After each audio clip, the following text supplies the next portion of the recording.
Welcome to another edition of the Cut Wrestling Podcast. I am your host, Randy Zelia from backsportspage.com, and thank you all for your support and tuning in. I know we've been on a little bit of a hiatus lately, but we are back, and we are back better than ever with a great guest. That's right, a great guest indeed, Mr. Monday Night, the whole effing show, Rob Van Dam.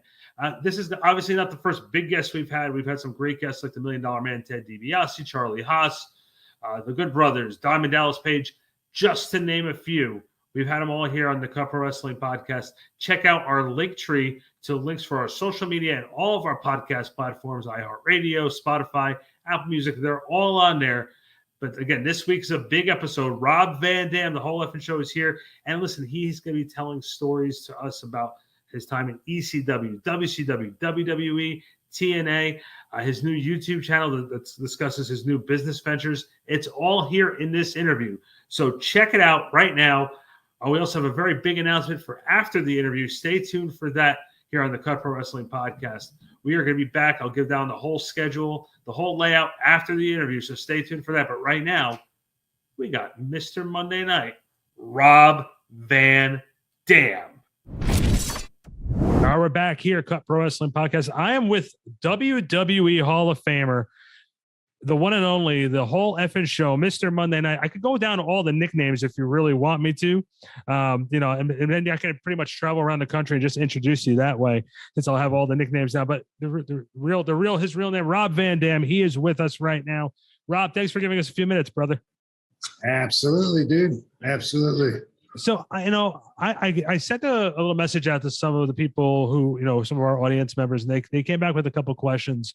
And some of them were the usual, are you going to go to AEW? Would you go back to Impact? Would you go back to the questions I saw? And I got to just, it's really intriguing. I love the stories of the journey. Do you remember when you decided you were going to break into professional wrestling, what your mindset was at the time, and just remember your first few times working in the ring and with training? Do you remember that? Oh, of course I do. Of course I do. I was a fan, a very passionate fan, had been for maybe like 2 years or so, not a real long time, but I was passionate, wrapped into it, and somebody told me that I should be a professional wrestler when I grow up. I should lift weights, and she would help get me in. This person that was on the inside that told me that, and so that's the first time I ever thought of it. I don't know what I thought, but I didn't think that was a possible path for me.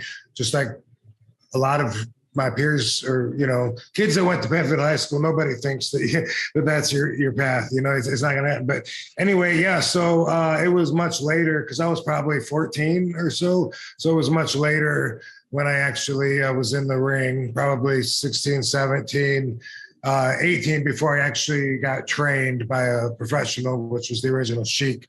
But I got into the ring first through kickboxing, which opened me up to martial arts in a way that I wasn't necessarily looking for, but it became part of my path, and I appreciate it. But I was wrestling in a kickboxing ring before I was actually trained. Me and my friends would choreograph shit and do like what we saw on TV, and we could do some moves, but I'm sure that I would criticize the hell out of it watching back now.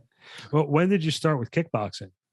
I don't think we were driving yet, so probably 15 or 16, somewhere around there. I mean, I've told this story a lot, but there was a guy in town. He had a ring in his backyard, and so everybody knew. So I went and knocked on his door, me and my friends, and told him, hey, we're going to be wrestlers when we grow up. We wrestle in the living room every Monday night on the cushions. Then we throw them on the floor and move the furniture around. And this guy said, "Could you do that in front of people?" We were like, "Yes, that's our dream." And we had to pay dues back then. He had shows. We would haul the ring. We would, once we were driving, and we would set the ring up, set the chairs up, wrestle the opening show, and then sometimes have a kickboxing match. Sometimes even an impromptu one when somebody from the crowd wanted to get in, and I was so hungry wanting to learn, that I was volunteering to get as much action as I could. So that's all a couple of years before I actually started my career. No, I took a couple of years of kickboxing, so I understand the discipline of it, and you have to be very disciplined for it. Did you find it to be helpful, the years of your kickboxing, while you were training for professional wrestling? Oh, of course it did. I mean, it gave me a character. It gave me like a fighting perspective, that was me. I mean, I would do those moves, and so, and I was, turned on. I had an affinity towards watching chop sake theater and watching people run up trees and do backflips and splits and stuff like that. So incorporating all of that into my wrestling, was just really organic. When I found out about kickboxing was that I was good at it, and I was knocking people out. And so it reached a point where I thought that maybe I would follow that up if wrestling didn't work out for me. I was training. When I was actually training with the original Sheik, I was still kickboxing with Kit Likens and doing both. And I thought that, Sheik was very onerous, like a lot of old school wrestling promoters are. They put their time into you and put their name on you. They don't want you getting trained by someone else who doesn't know what they're talking about and you getting the credit for it.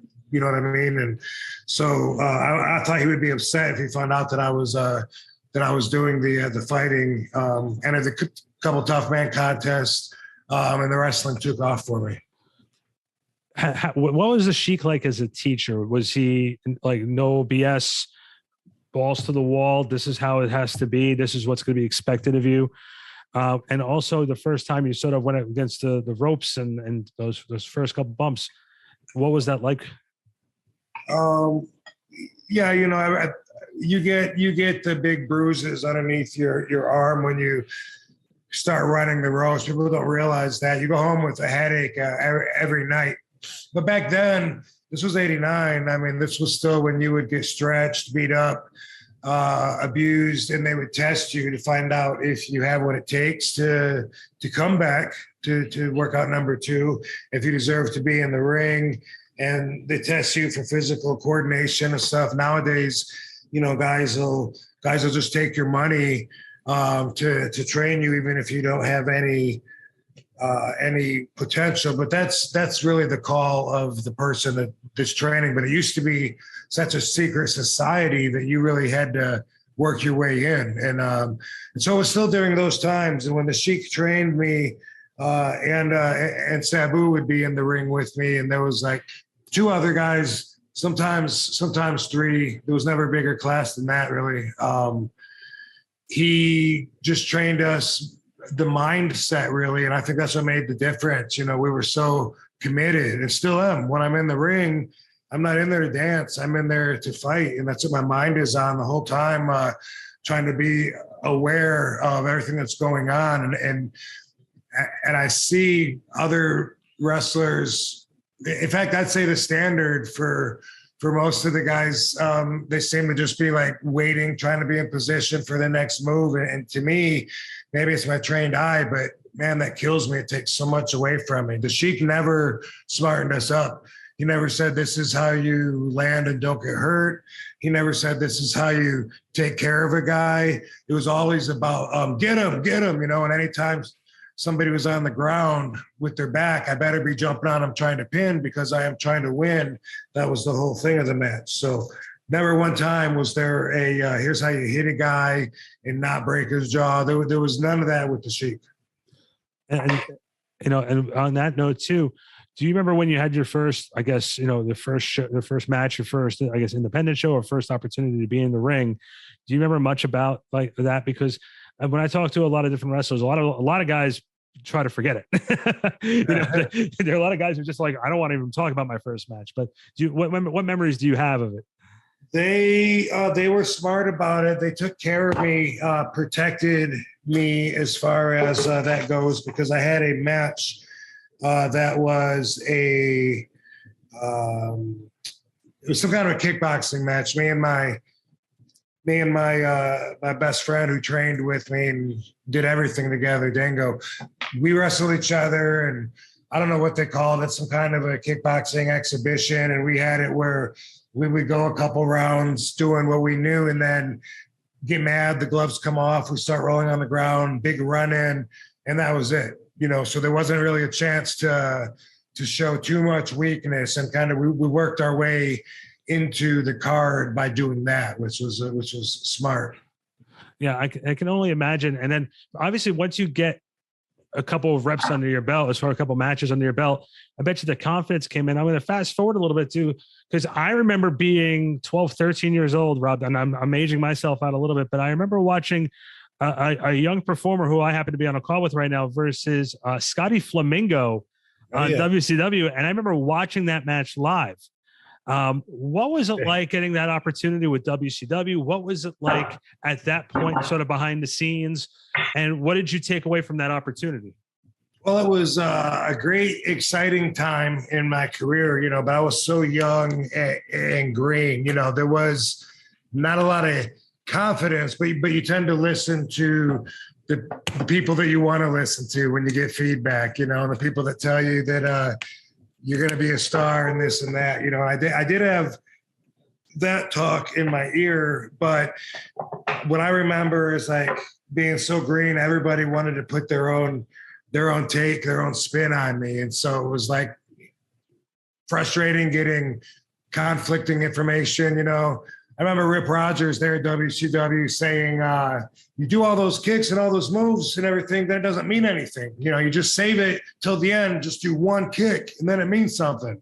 And I was like, oh my God, but that's my shit. Like I do things different. I throw a kick here instead of a punch here, and that's what I do. And I was really, disappointed. Some people would say, do this, and no, don't listen to him, do more of this. So I was glad I had the Sheik. I could call the Sheik back then and say, man, I don't know what to do. This guy says this. And Sheik would always say, fuck them all. Don't listen to any of them. They don't know what the fuck they're talking about.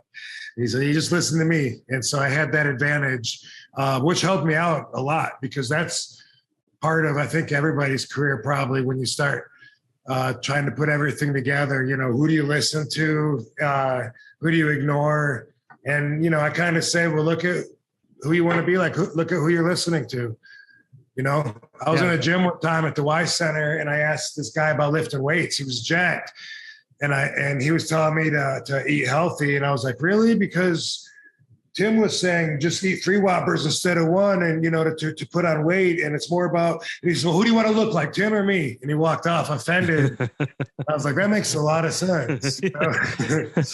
Well, first off, I'm more impressed that Rip Rogers didn't drop 9 F-bombs with that sentence that you just told me. And second too, like you said, you had the Sheik, and that time, obviously you had no idea that Scotty Flamingo was eventually going to turn into Raven, and you guys were going to share as much time as you guys did in ECW. And obviously with ECW, there's been so many stories. There's been books written about it, and everybody has their perspectives of what did and what didn't happen. What was it like for you in the original ECW? There's always these different perspectives that are spoken about, but you were at one point, from the beginning, it was the heart and soul of the organization. Paul always had nothing but glamoring things to say about you and didn't want to lose you. So how did that make you feel? And at any point, did you feel like maybe you were a little underutilized, or there was more things you wanted to accomplish there? Describe your time in ECW. So I started in January 96, and they were around maybe since 93 or something. So I wasn't one of the actual originals, but I was there for the rise. I saw it going from a couple times a month to 3 or 4 times a week, and crowds going from 200 to 500 to 1,000, 3,000. And during that time, it was really rewarding for me, because I felt like my own efforts were helping to pay off. I could see the immediate gratification of it, which is hard to do in the industry. Like if you're in WWE and you think you're the one selling tickets, then you got a pretty big ego, because people are going to see WWE. and they do get that ego, people that are on top, and they think that they're the ones that sold the whole house, and with ECW though, I don't think I was underutilized. Paul really helped showcase me in the right way, and when the time came, he did make it known how important my position was there, and that was when I had the offer to leave to go to WCW, which a lot of the other wrestlers were doing. And then Paul said, "Look, is there any way I can talk you into staying?" And then that's when really I kind of became more of the head of the company, and it was so awesome because I felt like everyone had the freedom. We weren't politically saying, "Hey, you guys hold back so that I can be the best match on the card." It wasn't like that, people were chanting RVD from the beginning of the show till the main event, waiting to see me. So there was a lot of pressure that I put on myself even to go out there and perform and make sure everyone got their money's worth. And feeling like I did that was just awesome. It was the most fun I've had in my whole career. And it's funny too, you talk about that, and obviously you hear the excitement in your voice when you do talk about it. Can you talk about, not everyone likes to talk about the ending, but that rise 1996, 97, your first get on pay-per-view, man, like it was the thing. You guys were the talk of the wrestling world. You guys were appearing on Monday Night Raw at that time. It was, the Monday Night Wars at that time, and WWE was using ECW at certain points. What was that like, appearing on Monday Night Raw as an ECW performer? I know there was a famous story right before Barely Legal 97 that a bunch of WCW wrestlers showed up behind the scenes. Can you set the record straight on that story? And also, like I said, the collaboration and the rise of ECW during the 96-97 period. I thought that we really had a superior product prospectively from people that were like-minded, like myself, that didn't like the traditional cheesy wrestling shoved down their throat. The things that we prided ourselves on. Nobody asked us if we were really hitting each other because we bust each other open. It was really stiff. It was adult entertainment. I thought it was really cool. I thought it had that car crash appeal where it's hard to turn away when you're flipping through the channels and you see a ring set on fire, with the wrestlers in it. And so I really thought, man, if enough people get a chance to see this, enough of them will stick to it, to where we'll really get a good following, and hopefully we won't have to go anywhere else. That's what I wanted. I didn't want to have to go somewhere else. I considered it selling out when I did eventually go to WWE, but there was no other options in 2001, especially if I wanted to remain in the United States and be a TV wrestler. So, during that time, I really felt like we had a lot of good substance to be bragging about and to be promoting out there. I was really, really proud of the style. And I still feel like that's my best showcasing. That's where I am best in an exposition because not only because of a created offense, because of I'm very durable. I can take a lot of abuse. That's part of what's entertaining. And that's part of what I enjoyed was every match that I was out there, I would want not just the fans, but even other wrestlers in the back watching to think they wouldn't survive that match without getting hurt. And I enjoyed putting that much into it. It was really, really rewarding for me. And, it's funny you say that too. I think back and I was to try to pick your favorite Rob Van Dam matches from ECW. It's hard to pick. Obviously the ones with Jerry Lynn were classic.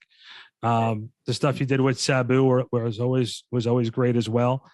And people don't realize a lot of the great stars for the wrestling industry came from ECW. You between yourself and, Tommy Dreamer's had a lasting effect on the wrestling business. Taz is making his mark with ECW behind the scenes, AEW behind the scenes right now. Stone Cold Steve Austin was there for a little bit of time. Cactus Jack, all those guys came from ECW. You mentioned that you made the choice to go to WWE in 2001. You got thrown right in there, man. The great matches with Jeff Hardy. You had a great match with Stone Cold Steve Austin. What are your memories from that first run, with the Alliance? I know everyone has their opinion on the Invasion, on how that whole thing was presented, but you were a key guy and you were the breakout star from that group. What were your thoughts around that time frame about your run at that point being the breakout star? Because you worked with Undertaker right after also.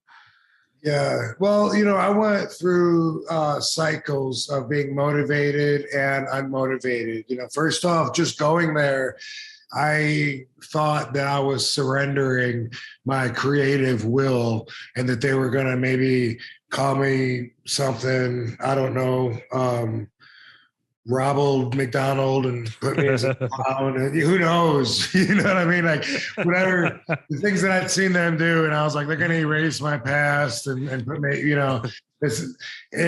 so I was really pleasantly surprised when I saw Tommy Dreamer there, and he told me we're representing ECW.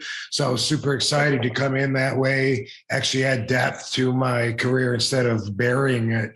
And then, and so that was cool. I thought the whole alliance was a great idea, having WCW and ECW versus WWE. It was cool. Sometimes all the politics and monotony of egos would get me down. And then I got the hardcore title. So my motivation is up. Now I can have, Extreme Rules matches again every night. And then it would go down. And when I talked to Vince about bringing ECW back as a pay-per-view, and we were doing that, then of course my motivation was way up, and then I hurt my leg, so I couldn't wrestle. So then I'm back down again. Bringing it back as a third brand and representing as a champion, I was so excited. I felt like I could have wrestled, another 20 years or so, just under the false pretenses of what the world looked like from my perspective at that time. It wasn't too long after to where the ECW was going to be diluted by all the talent from SmackDown and Raw coming in and making it confusing who's ECW, who's not, making it taking away the Extreme Rules. That was death right there. That's what made ECW was different. ECW means anything goes. JR said that all the time.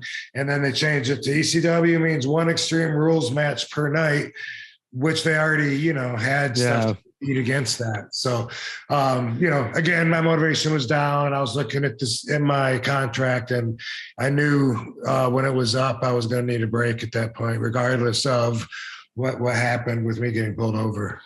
Well, it's funny. The ECW One Night Stand show, that to me was the last great ECW. I don't want to say moment. Like that was one of those great things, and you were so passionate about your promo, and you with Sabu, the lights going off, and you coming back in, and with Rhino there, it was something special. And if everyone keeps on saying that was your blueprint, that was your idea, and everyone make sure that you get the credit for it. And then you said, like you just said, you took a break after it was over. After the pullover incident, you finished out your contract, and you took some time away, and you made some appearances at Impact, made a couple more runs with WWE. Your time at WWE, obviously you're in the Hall of Fame. Let's go there first. Hall of Fame. What was that like for you to get that phone call? A year and a half ago, 2 years ago, going into the Hall of Fame shows that they really appreciate what, who you are, what you brought to the table, and being different. And in this business, being different is important. How did that make you feel knowing you got that phone call for the Hall of Fame and being inducted in? How did that make you feel? Well, it's an honor to know that I'm going to be remembered on that prestigious level with my fellow Hall of Famers.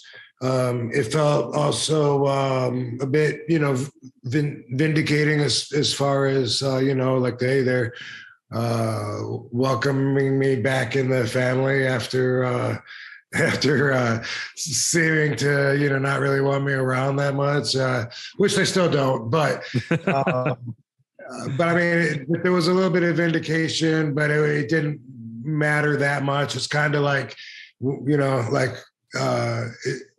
like in high school, thinking like, I'm going to show everybody someday. And then by the time I show them, it's like, do I really want to rub it in their faces? Not anymore. Now I've grown past that, feels kind of the same way as far as that goes with the vindication, with especially with what I'm labeled with. Everybody thinks that some fans think that I got fired and that I was caught smoking pot by the cops or whatever, and whatever. It doesn't. All the facts might not matter, but what does matter is the world is changing so much that none of that is going to matter anymore. It was possession, which isn't even illegal anymore in most. Well, yeah, it was a different time. It was such a different time, and for me, like I'm really passionate about advocating, for civil liberties, free rights, definitely ending marijuana prohibition. So, for me, it was a bit of a trade-off, like I put a lot of energy into the movement that had a lot of value in it to me as well. Well, and then, I'm going to talk about the last thing with wrestling I really want to bring up with you is Impact, just because you got to be there for both regimes, the Dixie Carter regime and the regime that's currently there now. Can you talk about the major differences between the two, in your opinion, and which run did you sort of get a little bit more out of? Well, that's a good question. I don't think there was a huge difference in the way the show is run. I mean, obviously, when I came in with Dixie, she was trying to get more well-known wrestlers in there to give her company the rub. And so there was ex-WWE guys that she was bringing in. And of course, the younger guys that have been faithful the whole time, they're going to feel slighted and feel like they're underused if the attention's put on the more well-known guys, but then that's business, so there's a little bit of that. Whereas last time I was there, it seemed more like they think that their guys are big enough stars to get behind and put over fairly strong. So there seemed more of an effort there. When Dixie was there, there was more communication. She would have meetings and stuff. Which I guess I've seen Scott do a couple of meetings too. I don't know. I don't really know what I was doing there either time. It's, kind of seemed sometimes, especially the last run, seemed almost pointless at times to me. But it was still enjoyable as far as the job goes. Yeah. Oh, and besides wrestling, you're quite the entrepreneur. You have a lot of different projects. You've done a lot of different things. Let's catch people up. What are some of the different projects that you're involved with right now? Well, I'm always pushing RVD CBD. This is something that I started, I don't know, it's been almost 3 years ago now, and helping so many people is so rewarding in that sense, all the feedback that I get from it. I have studied the plant. CBD comes from a cannabis plant. It doesn't get you high, so it's got the medicine. You can get results that you want, and you can avoid results that you don't want, depending on what those are. CBD and THC are just 2 out of over 100 different elements in the plant, by the way. It's always been illegal to study the plant since 1947. Mayor LaGuardia did a test on marijuana and said, hey, if I'm going to prohibit this in New York City, let me test all this bullshit that Harry Anslinger and the FBN is saying. So he tested it and he said, that's not even true. Like, it's not dangerous. It's not toxic. Kids aren't aren't using it at an alarming rate. Boom, boom, boom. It shouldn't be a crime. So, what's up, dude? Yeah. You guys know who that is? It's Rob Van Dam. I'm gonna have to edit this out. Okay, guys, gotta go back upstairs. Oh. Hi. Hey, dude, how are you? What up, dude? What up, How's man? your career been? Awesome. Very good, man. Okay. So it's been illegal to actually study the cannabis plant ever since 47. And now that it's getting quasi-legal in states, we're looking at it and people are getting familiar with CBD because it is friendly and they're going to be hearing, I mean, we got CBG, we got CBN, we got 100 different cannabinoids, and you can manipulate the ingredients by putting the combination that you put them together to get different results. So it's amazing. I'm involved in all of it, but that was gonna be my question. How involved are you? And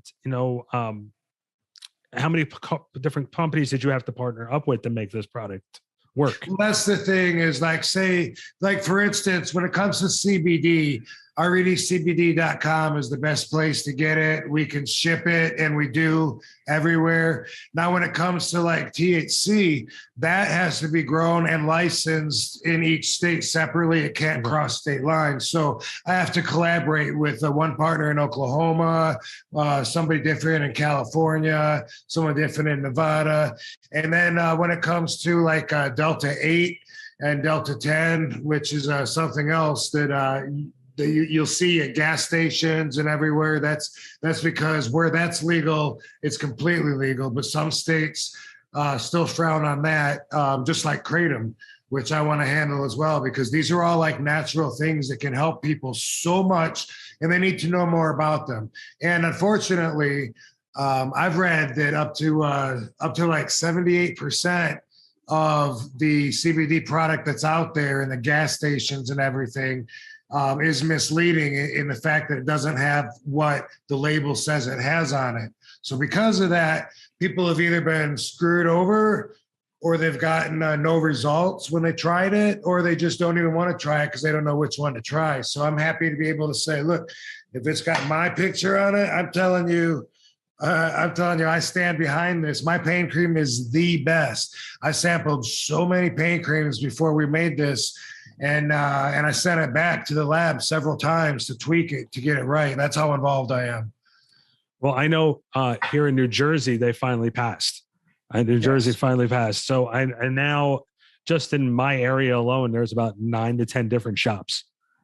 Yeah, I think there's in the whole state, I think there's only like 18 or 19 that actually handle recreational weed in New Jersey. I think that I think it might was be 23 right. or 24 total when it was medicinal. And out of those, I think I was told only like 18 or 19 handle recreational. But anyway, yeah, there's going to be a big event coming up that I might be a big part of, called the 420 Expo in New Jersey. And that is to, to celebrate, bring awareness, and to, just exercise our rights as Americans. But it'll be a big marijuana business related event. I think it's in September.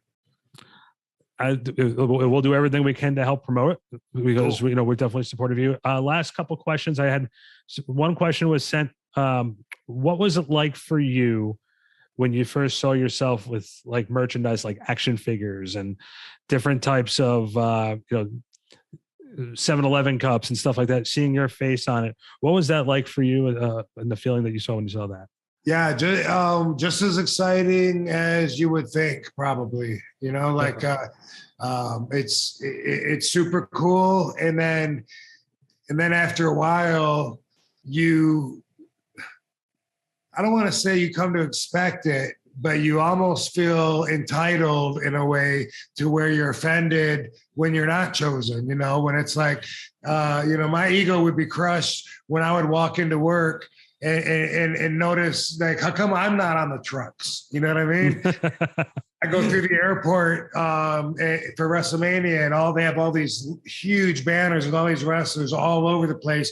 Well, where's mine? And it's not just, it's an ego thing, but also that's part of the business. It's like, it literally is part of the business that you wouldn't even think of. For instance, I did a few tours. One was in Africa, went all the way to Africa, and they didn't send any RVD merchandise to sell. That affects my pockets like big time. You know what I mean? So all these people that weren't even on the tour, D-Generation X, you got 4 different T-shirts you can get with them on it. They're making bank, and they weren't even there. And so there's things like that are that you have to deal with. So some people some people will let it drive them crazy. Other people learn to not give a fuck, or you're somewhere in the middle where you say, this really does matter. But what am I going to do? You pick and choose your battles. First few times I saw myself on action figures or whatever, though, it was super cool, and it still is. Yeah. And the last question for you, and then we're going to let you plug. I'm excited. I got a Funko Pop coming out, by the way. Oh, that's awesome. But my kids collect all the WWE Funko Pops. So that's awesome. So last question for me, we talked about the resurrection of ECW, the second ECW One Night Stand where you got to wrestle Cena in New York. Dude, you have to admit that watching the ECW faithful sort of regurgitate everything that John Cena was throwing at them, getting his T-shirt, take me through it from your eyes. Irreplaceable moment. There's no other night in my 30+ year career could compete with the energy in that room. Just everything, all the stars were aligned, as they say, for 100% support for me and everything I stood for that night. And everybody wanted to see him and everything that he stood for go down. And he was great. The crowd was great. The match was great. And that was amazing. Like that crowd always entertains me. That's one of the secret ingredients of why ECW was so cool, was that the crowd was half the show. And they definitely lived up to it during that match. Yeah, definitely. Rob, let's do some plugs. I definitely know you definitely want to talk about your YouTube channel. What's going on the Rob Van Dam's YouTube channel right now? Yeah, so that's now the place to keep up the most current with me. I'm doing videos sometimes a few times a week, sometimes a week when I do signings or matches or whatever. I'm having fun editing these videos. I used to do this a long time ago. I call it RVD TV. Still have some of the old episodes on my YouTube there. And I did it for this thing called Tweet Secret, which I still have all the footage, and I'll put that on the YouTube sometime, but I'm waiting for the numbers to grow. Me and Godfather did a signing in Illinois, so got the camera, filming the whole thing, chop it up, make a really cool short little episode. I have a lot of fun with it. And like I said, it's the place to keep the most current. I just had a match June 12th in Japan for Noah. I'll be going back in a couple of weeks for July 12th. So there's plenty of footage, me in the ring and out of the ring in Japan, that's on there. And I do something called RVDology, where I take time to really unfold a quality that I hold in high regard, such as honesty or bravery, whatever. The next one I'm going to do is called Expectations, but I have a lot of these, over a dozen of these on there, where I talk about a quality, why it's important, and then I tell stories. Where usually a story where it's represented. Either this is where I learned how important loyalty is. I talked about loyalty last time. I talked about a story. I had a friend that was so loyal. He jumped in and got beat up when I was getting beat up by about like 15 people, and he knew he was going to get beat up, but there's no way he was not going to do it. All these stories that are on there, no one has ever heard, ever. They're all like, I enjoy telling them. And again, the feedback, just like with my RVD CBD, the feedback is incredible, and it keeps me going, especially with the RVDology, because I'm I don't want to say parenting, but it's here for for lessons. This is my take on life. One story I would love to hear you tell was helping train the Ultimate Warrior for his last match. That's something that a lot of people It's a great idea. That don't realize is I followed Jim through, because I was such a big fan growing up. And I didn't realize until like a couple of years ago that you were the one who helped train him and get ready for that last match. So love to hear some stories about that. Yeah, that's a great idea. Yeah, I talk about other wrestlers, stories on there with me and Road Warrior Hawk, where we almost fought one time, and talk about me and Tiny Lister Jr. Nobody would expect any of these stories. Talk about Scott Hall on there, and sometimes a lot of it's on me as a kid or during my punk years where I was between 19 and mid 20s, where I would walk around sticking my chest out looking for a fight, and I learned a lot during those times. And I hope a lot of people can learn from my experience so that they don't have to go through the same things. Guys, check out Rob Van Dam's YouTube channel and The Real RVD, just like all my social media. Yeah, check out Real RVD for everything, including the YouTube channel. We'll be right back. Rob, hang on one second. Guys, we'll be right back here on the Cut Pro Wrestling Podcast. Okay, that was Rob Van Dam, the whole effing show here on the Cut Pro Wrestling Podcast. Lots to unpack there. Send your feedback to our social media platforms. Let us know what you thought of the interview. It's all right here on the Linktree address, which is right there on the screen. So check us out, of course, on Spotify, Apple Music, iHeartRadio's Podcast Center. All of our archives are listed there. We've had some great guests over the time. Go back and check out the archives. Right now, our little announcement is starting in August. I'll give more information as I get it, but we're going to have some merchandise available for you guys at the ProWrestlingTees.com. Stay tuned for that for more information. We're going to have more in the upcoming weeks. Speaking of in the upcoming weeks, next week's episode, former WWE producer Ryan Katz, who currently is hosting Oh You Didn't Know with Road Dogg Jesse James on Conrad Thompson's podcast network. He's going to be joining us, and we're going to be breaking down how the inner workings of the WWE NXT system works. So stay tuned for that next week. The following week after that, check out two good buddies in Mike Law and AJ Pan. Both of them will be joining us right here on the Cut Pro Wrestling Podcast. The following week after that, the We Are Wrestling lead announcer and owner, Pete Rosado, good friend of the shows. He's been on with us before. He's going to come back on, and we're going to discuss with him. And then current independent star, independent darling out in Canada, Amy Crimson. She was trained by Santino Marella. She'll be with us live the following week on August 12th. That's it for us. I can keep plugging all day if you want, but you know what? We'll see you next time here on the Cut Pro Wrestling Podcast. I'm Randy Zeller from BackSportsPage.com. Thank you all very much, and we'll see you next time.